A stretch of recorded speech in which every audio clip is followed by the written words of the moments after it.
So yesterday, somebody, a good friend of mine, the first person I ever talked to at my church, in fact, um, told me that I mentioned to him that I was doing the discernment process, which for some reason I had brought up with him before. I hadn't seen him talk to him in a while, and he said, "Oh, yes, well, I thought you might."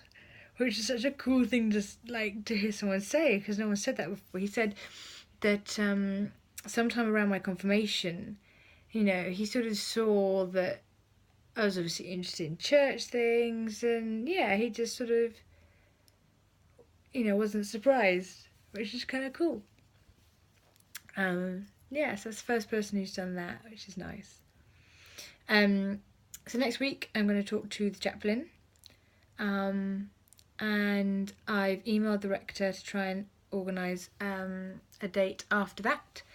I think she wanted to talk about referring me to the DDO. So that would be good, sort of next step.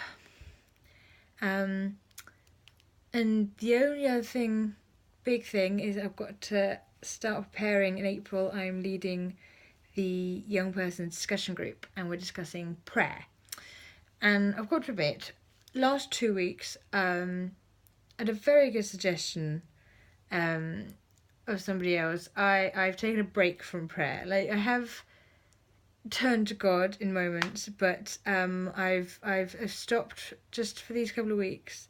The, I suppose, duty or obligation that I'd put on myself to structurally pray daily, it was becoming too much of a stress, and therefore it's becoming superficial.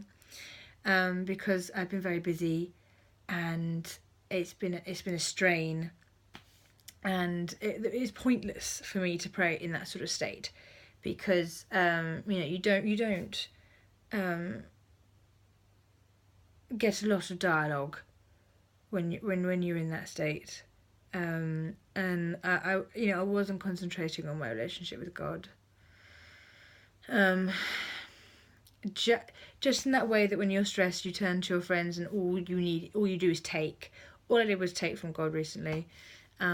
So next week, once everything's calmed down and I stop for a bit, then hopefully I can turn it. I can sort of refocus and make it a bit more two-way.